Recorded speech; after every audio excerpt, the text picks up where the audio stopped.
Welcome back to the Tourism Recovery Summit. I'm Sarah Benoit, one of your hosts, and I am thrilled to introduce Chris Cavanaugh, Interim Executive Director of the Explore Asheville Convention and Visitors Bureau and President of Magellan Strategy Group.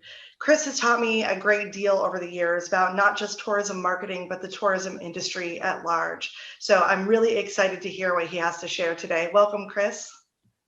Thank you very much, and you're being way too kind, Sarah. I am lucky to engage with such smart people, and perhaps more importantly, people who are really good at being able to share what they know and to encourage both learning and sharing of both successes and failures. Thanks so much for that. So I want to just kick off with our first question. Can you tell everybody a little bit about your work with Explore Asheville and the Asheville CVB? Sure. I actually have been serving in this role since July 1st. I started as an interim executive at that time after the previous CEO took a job in Indianapolis, Stephanie Brown. Stephanie had been here for 8 years and did a great job. And while the search was continuing for a new CEO, the board asked me to step in and provide guidance to the organization, and I've been doing that since then. We'll probably be doing it for a little longer here, a few more weeks, until the new CEO starts. That person has not been named yet. This is certainly an interesting time to be the interim executive of anything, but particularly a destination marketing organization. Yes, I've probably had people question my sanity about taking this job during the height of a pandemic, but it's been very rewarding. I have had to both relearn some things that I already knew, and like everyone else, learn a lot of new skills that are still evolving to this day. Well, and I just want to say thank you on behalf of the whole community for stepping up to the plate because I know it's not an easy thing to do this year. So, how have you seen that the pandemic is impacting overall visitation for local and small to mid-sized tourism-based businesses? Certainly, it's obviously had an impact that goes without saying. I think what's interesting, though, is that we have seen this continued evolution of tourism within our community and globally as well. What we have seen is that leisure transient travel has actually bounced back pretty nicely, particularly for small and medium-sized communities, and particularly for communities that have significant outdoor components, whether it be the beach or the mountains. And we've seen that across the United States, and we've certainly seen it here in Western North Carolina. I think a few of the things that we have also seen, though, is that the perception of being a safe community, a healthy community, is really important to travelers. And the perception of seeing businesses that enforce things like social distancing and mask mandates among their employees and their guests are really important to travelers. That's a big part of their preference. It's also the reason that so many travelers have been seeking out smaller destinations or more isolated destinations, which of course causes its own set of issues as well. I think for small and medium-sized businesses, adjusting to consumer expectations has been one of the key challenges. We have a patchwork of different mandates and health and safety protocols across the United States. If you're someone who's a traveler going into a business from, say, elsewhere in North Carolina, you generally have a good understanding of what to expect when you get to a community like Asheville. But if you're coming from a community where either you don't have a mask mandate, and there are plenty of those out there, or coming from a community where social gatherings are not restricted, that provides a challenge for business owners who in many ways are already struggling to keep up with both health and safety rules, but also the tremendous challenges of hiring and retaining employees, supply chain and logistical problems, and just being able to ensure that there's enough cash in the bank to do things like meet payroll and pay vendors. Yeah, I mean, I think you're touching on something really important because I've definitely talked to so many people in the tourism industry where, like you said, people are coming from different areas. Depending on where they come from, their expectations are different, their needs are different. And so, yeah, that's something I've noticed is putting a strain on everybody because there's no way to make every single person happy. So you're trying to do the best that you can. So thanks for pointing that out. So I'm curious to know, because I'm aware that you have a great team around you, especially at Explore Asheville. How have your team and the vendors you're working with had to adjust your strategy over the last 6 months? And what are you doing to adjust as you're going forward? What does that sort of future look kind of entail right now? It's a great question. We have really focused on what we can do versus what we can't do. And that's an important distinction. There's lots of things that we can't do right now or that we'd love to be able to do. So all of our teams have pivoted, and that's a horribly overused word in the last 7 months. But all of our teams have pivoted to meet the needs of both the community, our partners, and the visitor. And that can be seen in several different ways. Our community engagement team has been very involved with both working with our local city and county staffs on everything from signage to helping understand the latest reopening guidelines. Our community engagement team has also been very involved in working with partners. That's been a big part of what they've been doing. We've done online webinars for everything from how to handle a guest who won't mask up to how to work with Google and how to improve your Google listings. We've also tried to seek out ways of selling the destination that don't necessarily require a meeting or event planner to be here. We know that there's a lot of pent-up demand for meetings and events, and the sales team has done a good job of both maintaining relationships, but also exploring new tools. They've just rolled out a set of really great new virtual tours of several of our hotel meeting spaces in the community that allow for the meeting planner to go in and look virtually at everything from floor plans to actually do a fly through or a fly around the building where the meeting or event might be held. We have also tried to balance the need for driving customers to local businesses with whatever health constraints, health and safety constraints there are. And so we early on, with the support of both our board and our ad agency, identified a strategy of avoiding counties in a 6.5 hour drive where there is still a high spread of coronavirus. And we've tried to avoid, our strategy is to avoid doing any advertising in those counties. It's all digital, but quite frankly, it hasn't made financial sense for us to do much advertising, or the situation at the local level here. We've seen continued increases and decreases and inconsistencies in the number of cases, and that we pay a lot of attention to what's going on here locally.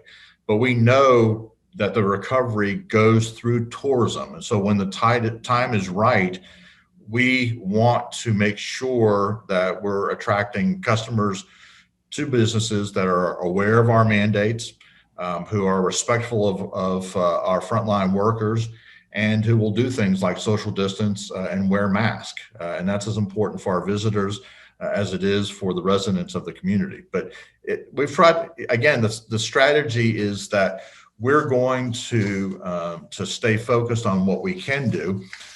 With that in mind, we've actually, you talked about going forward for the next several months. I've introduced these four strategic pillars that provide a strategic framework for us. And the first pillar is that we're going to try to drive visitation in a safe and responsible manner when the time is right. The second one is that we want to broaden our outreach to both leisure and meeting and event travelers. There are going to be some audiences that are going to be much slower to come back, older travelers, a lot of corporate meeting business, corporate travel business. So what can we do to replace that business? How can we attract new travelers and new visitors to the area? We know that weddings, there's a lot of pent-up demand for weddings right now. Association meetings we think will come back. Sports has already come back in many communities. As I mentioned too, the third pillar is that we're enhancing our support for local business. We've done a lot in terms of financial support, but we're also saying, okay, what else can we do? What kind of training can we provide and assistance can we provide that is within our core competency? And then finally is to broaden our engagement with outside audiences, whether it's city and county officials to help do signage around the area, or to just reach out to new audiences. And staying in touch with our partners has become more important than ever before. I really appreciate your sort of positive spin on things with that focus on what you can do, not what you can't. I think that's really important because we can't avoid the stress and the difficulty of this year, but I think we can choose how we react to that. And that's a great example of reacting in a way that is positive and productive.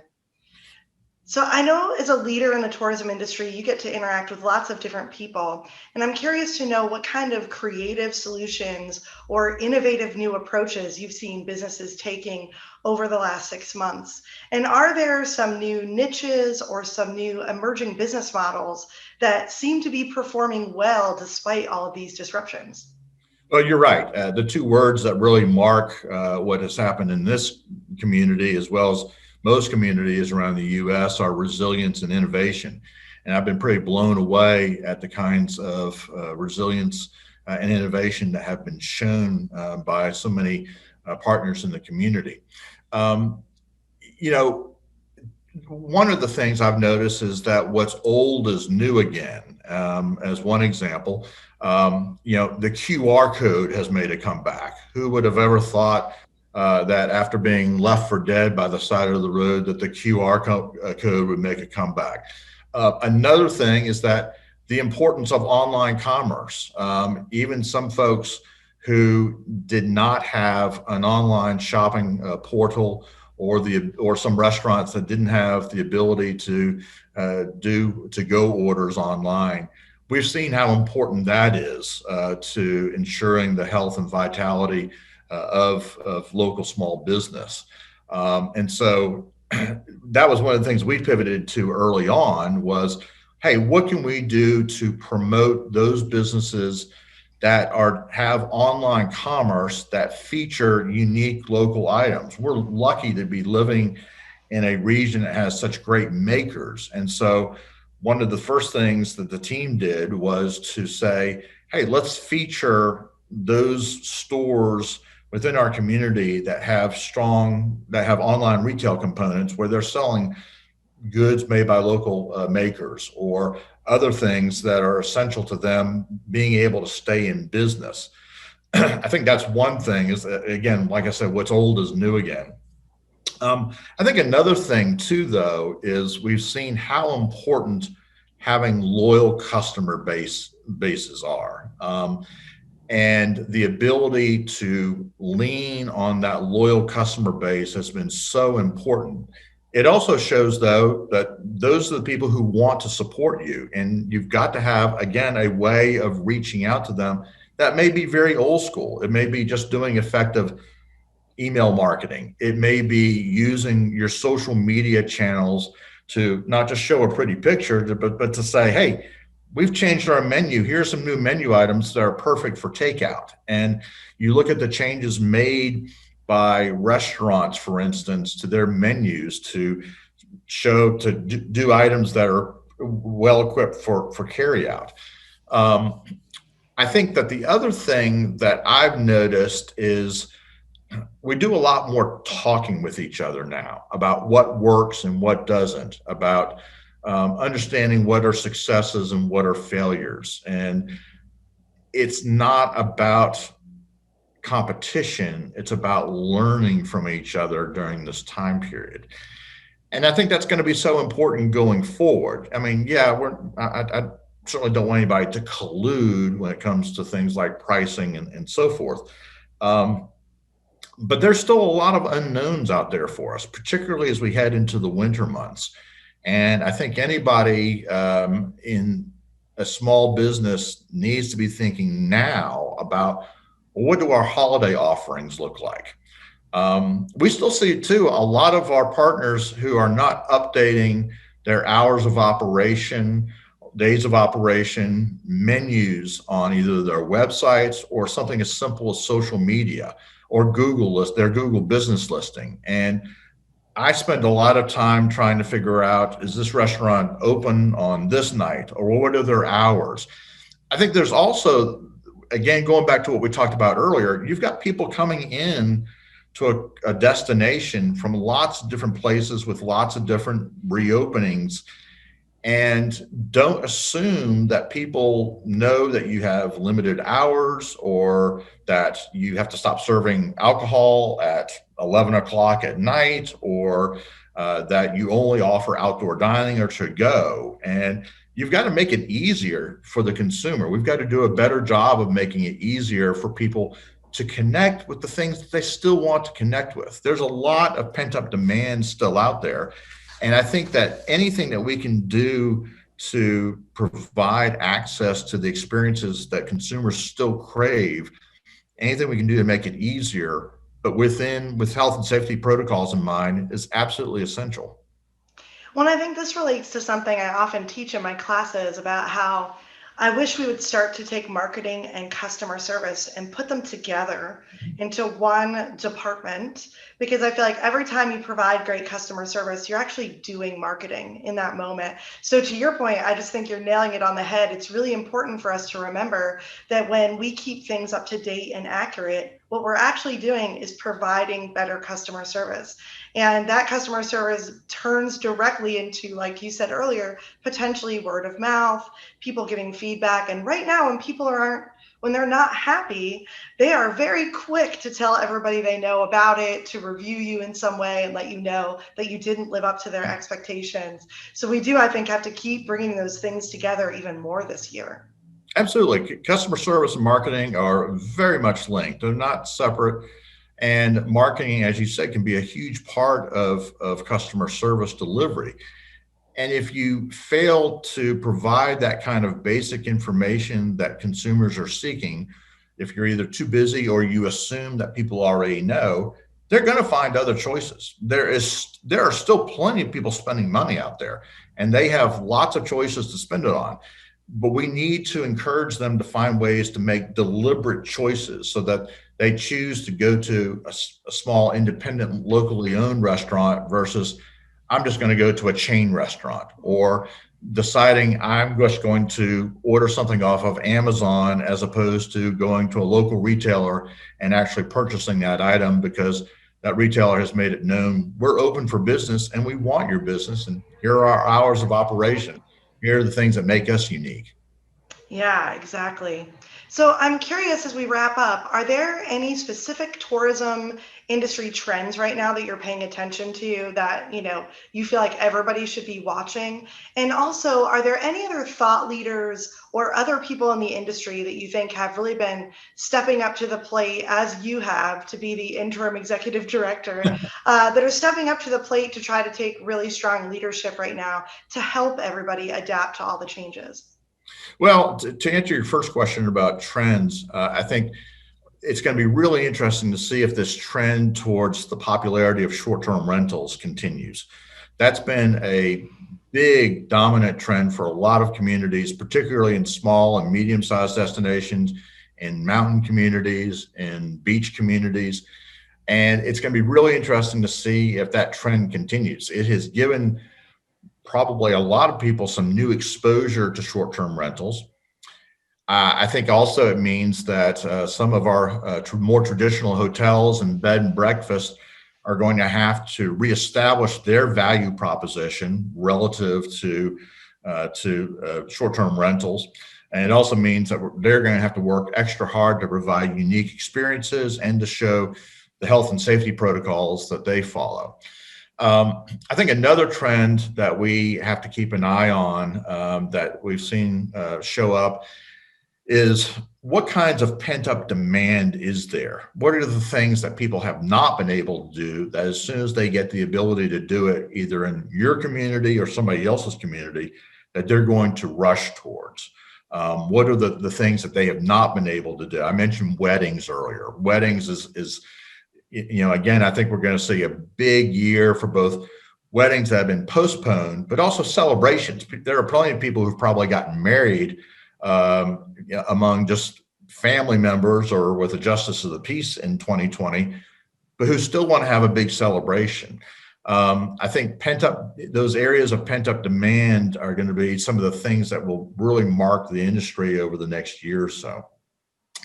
To answer your second question about other thought leaders, one of the great things I've seen out of the last 6 or 7 months is that there are some research companies who are doing tremendous research on a week-to-week basis and providing it for free. I mean, and I'm talking about firms like Destination Analyst, Longwoods International, H2R Market Research, any number of folks who are doing great research and making it available to the public at no charge, to the industry at no charge.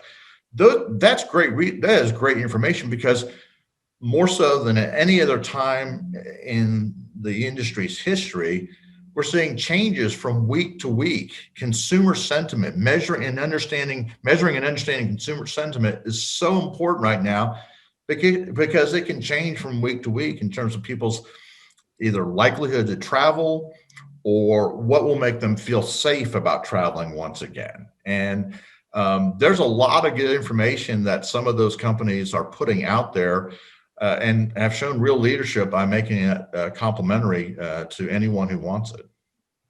This is such a great point, because one of the other things I've been teaching in my classes is the importance of listening to people right now to understand what their needs and wants are, because things have changed so much in just a matter of months. And I think when you look at studies and data, what you're really doing is listening to people. That's the bottom line. So thank you for those resources. I'm going to definitely look at some of those. I would also suggest to anybody watching, if you don't pay attention to the thinkwithgoogle.com website, you should definitely have that on your list of things to pay attention to.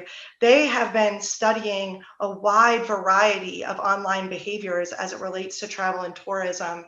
And they also give that data away for free. And they've been tracking things out almost on a month by month basis, like you said. And so I'm always going there to look at what are they seeing in their data, how people are searching for things, all of the kind of information that they're gleaning about how everything is shifting. But it is shifting so quickly. It's really wonderful some of these companies have made this information available, because every month there seems to be a kind of new movement in a different direction. Yes, segmentation is going to be really important for understanding who's more likely to come back into the marketplace versus those people who are not.